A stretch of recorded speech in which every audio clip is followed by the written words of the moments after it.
न मानो तो बहता पानी। लेकिन इस गीत की हकीकत अपनाते हुए एक दरोगा जी इस वक्त नजर आ रहे हैं। उत्तर प्रदेश में गंगा मैया इस वक्त रौद्र रूप अपना धारण किए हुए हैं, तो यूपी के एक दरोगा जी का वीडियो इन दिनों जमकर वायरल हो रहा है। एक दिन पहले दरोगा जी ने घर के गेट पर गंगा मैया की विधिवत पूजा की, तो अगले दिन गंगा मैया के अंदर तक पहुंच गए। तस्वीरें हम आपको दिखाएंगे।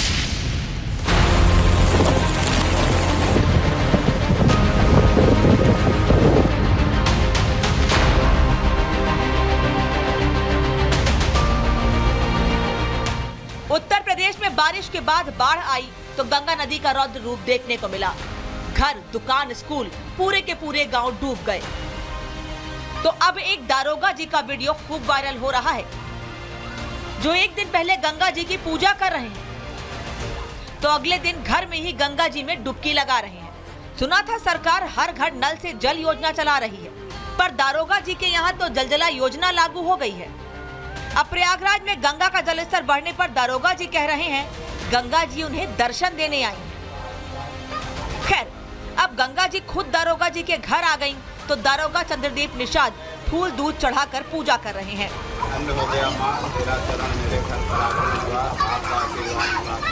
अब पूजा पाठ किया तो डुबकी भी लगाना होगा। बस अगले ही दिन गंगा जी दारोगा जी के घर के अंदर ही पहुंच गई। कल तो पानी दरवाजे पर ही था, अब पानी ऐसे घुसा है कि दारोगा जी जल योगा में माहिर हो गए। स्नान करते करते ध्यान लगाना सीख गए। अब कपड़े सूखे ना सूखे, दारोगा जी की आत्मा जरूर धुल रही है। और दारोगा जी डेली गंगा जी में डुबकी लगाकर रिकॉर्ड तोड़ रहे हैं। दरअसल प्रयागराज में गंगा और यमुना खतरे के निशान से ऊपर बह रही है, जिससे 200 गांव और शहर के कई इलाके बाढ़ की चपेट में आ चुके हैं। केवल प्रयागराज ही नहीं, उत्तर प्रदेश के बलिया से भी ऐसी ही तस्वीर सामने आई है। पानी की मनमानी इसे ही कहते हैं। ये गंगा की वो विनाशक लहर है जो बलिया के इस गांव में तबाही बनकर आई है। पक्की दीवारें, मजबूत छतें, सब कुछ ताश के पत्तों की तरह बह गया। ये वीडियो सिर्फ 35 सेकंड का है, लेकिन जो इसमें नजर आया वो जिंदगी भर नहीं भूलेगा। बलिया के गाँव में पक्का मकान गंगा की लहरों में समा गया।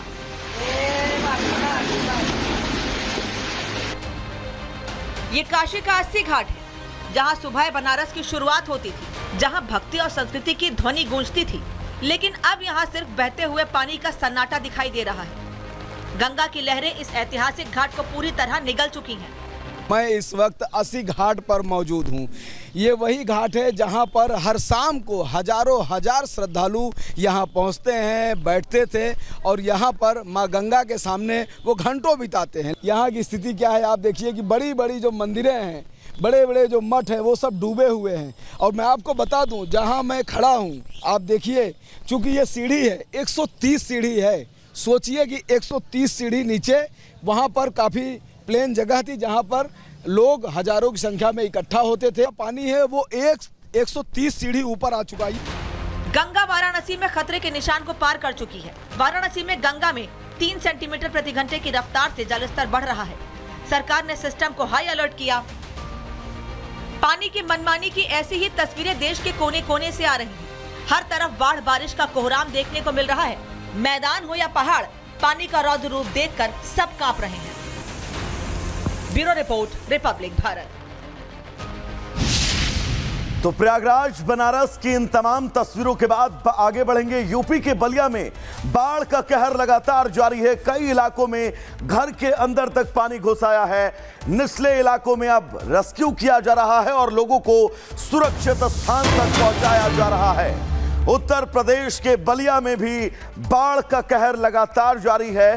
प्रशासन इस वक्त जितने भी निचले इलाकों में लोग रह रहे हैं, उन घरों को खाली करवा रहा है और उन लोगों को सुरक्षित स्थान पर लेकर प्रशासन की टीम जा रही है। लेकिन उत्तर प्रदेश के बलिया की ये तस्वीर और बाढ़ की ये भयावहता ये बताने के लिए काफी है कि इस वक्त बलिया के इन तमाम इलाकों में माहौल क्या है।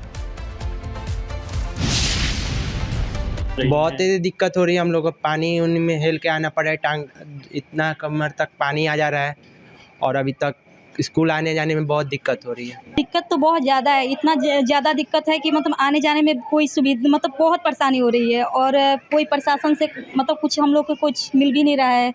और प्लस यहाँ पे इतने कीड़े मकोड़े, तरह तरह के गंदे जल, मतलब पूरा बीमारियों का बहुत सामना करना पड़ रहा है हम लोग को। हो रही है कि जो साधन नहीं मिल रहा है, लोग हमने के बाल बच्चे हैं वो पढ़ने के लिए परेशानी हो रही है। ये सरकार को चाहिए ना कि हमको साधन दे, हम बाढ़ विभाग में हैं।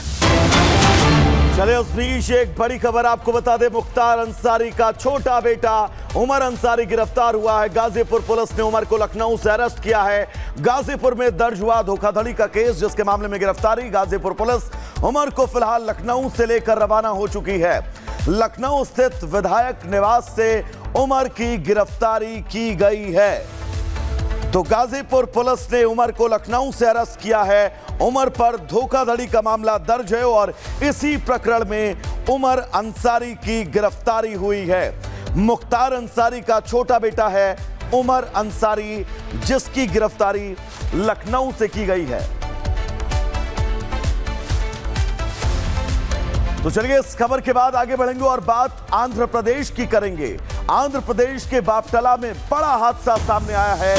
खदान में चट्टान गिरने से 6 लोगों की मौत हुई है। ग्रेनाइट खदान में हादसे में 10 मजदूर घायल हुए हैं। घायलों में कुछ मजदूरों की हालत बहुत गंभीर है। सीएम नायडू ने अब फिलहाल इस पूरे मामले में जांच के आदेश दे दिए हैं। तो आंध्र प्रदेश के बापटला में बड़ा हादसा हुआ है। ग्रेनाइट की खदान में काम कर रहे मजदूरों की मौत हुई है। यह संख्या 6 है, जबकि 10 लोग गंभीर रूप से घायल हैं और अब मुख्यमंत्री ने इस पूरे मामले पर जांच के आदेश दे दिए हैं। आज की तारीख में बिहार के सियासी गलियारों में अगर कोई मुद्दा गूंज रहा है तो वो है सिर्फ और सिर्फ एसआईआर, एसआईआर और सिर्फ एसआईआर। विपक्ष में बैठे नेताओं ने वोटर वेरिफिकेशन के मुद्दे पर बिहार से लेकर दिल्ली तक जमकर हंगामा काटा और इसे लेकर ऐसे ऐसे दावे किए जा रहे हैं कि सियासी फाइट अब 2 राजनीतिक दलों की ना होकर अब विपक्ष वर्सेस चुनाव आयोग की होती हुई दिखाई दे रही है। रिपोर्ट आपको दिखाएंगे।